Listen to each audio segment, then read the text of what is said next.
Right, hello there everyone, welcome back to James Redmond TV and welcome to another Redmond Roundup. And guys, Jurgen Klopp has been banned for the Southampton game on Saturday, well tomorrow, because we're kicking off at 3 o'clock. And he is now being officially banned. If you don't know, he had the incident in the City game where he lashed out at the referee for a decision that was blatantly obvious in a high intense game against Manchester City, right?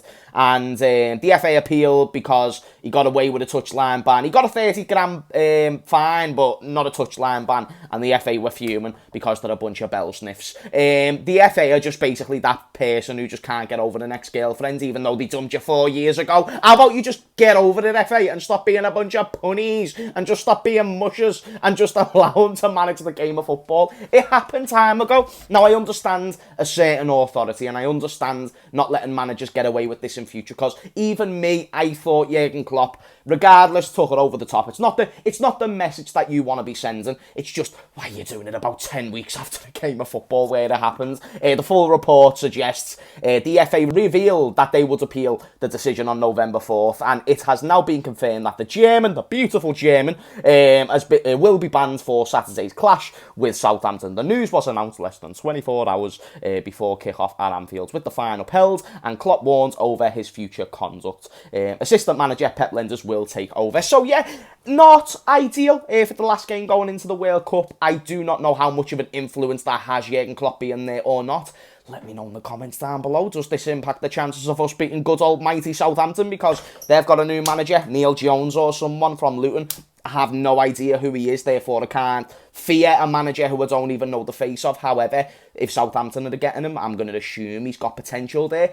So let me know what you think. Will the manager bounce be too much for Liverpool with the fact that we haven't got our manager be too much as well? Yeah, mate, let me know. Anyway, Jurgen Klopp speaks out on the ownership issues at the moment. Well, issues is a very broad term because it's not really an issue, it's just open in the air. It's something that's still yet to be decided. So when asked about it, he responded, "I'm very positive about the whole thing. Either way, it'll be fine. Nothing is decided, and we will do on what we will do in the winter. Yes or no, we have to see. There is no player in the world who scores a goal, makes a save, and we don't know them." I don't know what he means by the last bit. There is no player in the world who scores a goal, makes a save, and we don't know them. Okay, so he's basically saying that we know all the players out there. Fair enough, Jurgen. Well, on that premise, we should be hopefully signing some absolutely worldy ballers if you've been analysing all the players out there who can kick a ball or score a goal and make a save. Here's the thing, guys. So I am still a little bit skeptical skeptical is the right word. I am a little bit nervous on the whole thing with the ownership because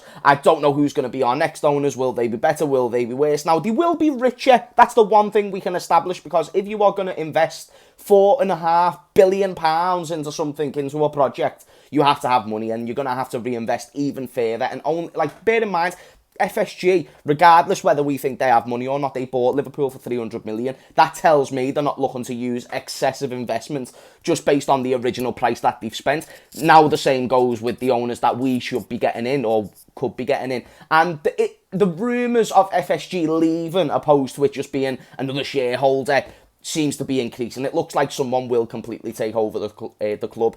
Jurgen Klopp seems positive. He's came out and said that, he's happy, he's committed to the club, which is boss. And hopefully the next set of owners do come in and just give him that financial backing that I'm sure he does want. I don't know anyone in a job role or anything along those lines that wouldn't take more resources to help them with their job. And this January transfer window, we absolutely, and I mean really, really have to maximise the opportunities. Now, I saw reports as well saying, linking us with midfielders. It would even linked with Makoko, sorry if I'm saying his name wrong, the young striker from Dortmund, who's actually just been called up for Germany. He looks really, really decent. And if anyone wants to buy him in January, you can buy him for 25 million. But his contract is up in the summer as well with Dortmund. So do you risk it and wait until the summer, or do you cash in on a £25 million transfer and bring in the young striker? Because if someone else gets him, United are linked to a few other clubs as well. If somebody else grabs him, you might regret on waiting out to try and get him for free. So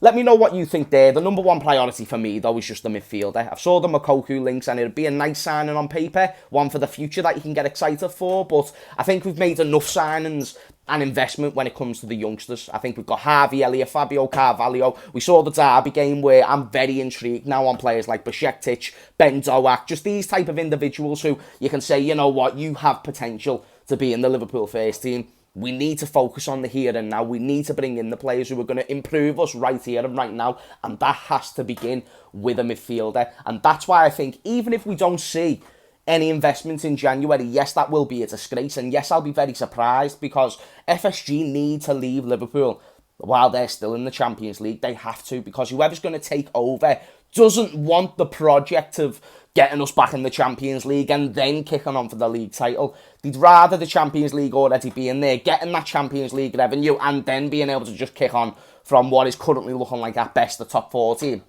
to a league title competing team again. So it's all very exciting. Let me know where you would direct the money in the short term in January, and let me know if you think this impacts the money spending. There's rumours that it is going to, and there's rumours that it won't. The reason why I think the reason why I don't think it changes too much is because this has been in the back of FSG's mind for a long time. And again, it just depends on the agency.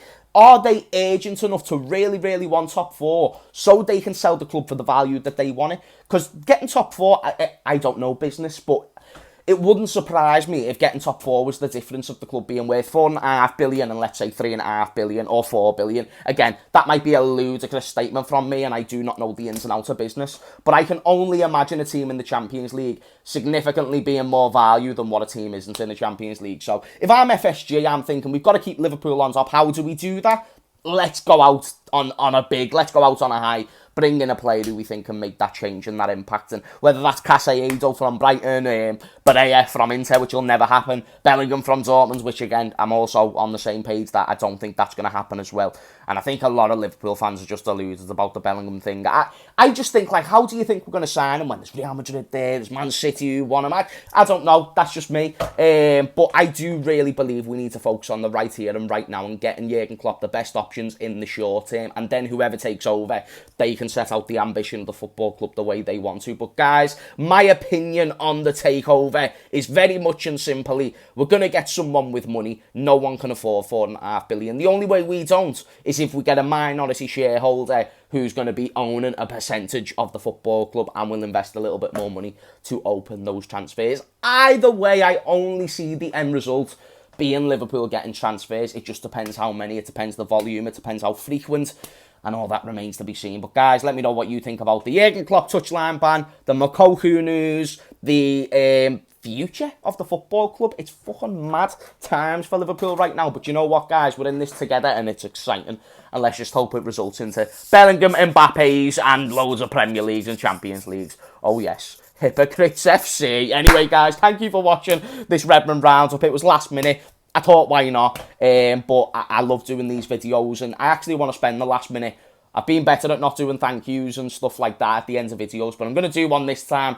I just really do want to thank everyone who's been tuning into the videos, liking the videos, subscribing. I think you guys take on board how much it helps me when you like a video, and that's why the like ratio tends to be pretty good on my videos. And you decide to go out your way, take that second to like the video, which does more than you think. It gets the videos in the algorithm. You might have noticed the videos are getting more views now, which is obviously generating me more revenue. And even though YouTube isn't about money, when I committed to the decision of becoming a YouTuber full time, you smashing a like, getting that video out there, letting 1, 2, 3 more people see it in the algorithm, and then that means I can make just that little bit more money, means I can do this on a more day-to-day basis. So don't ever be money-driven. Just make sure you're making enough money to do what you love. And I love this to absolute pieces, mate. And you guys are making it very, very possible and more so. So I just really appreciate it. And you're just a bunch of sexy bastards, all right? So can we just all do a simultaneous fist bump, spud, on 3, so 3, 2, 1, bang, my G. Guys, thank you for watching James Redmond TV,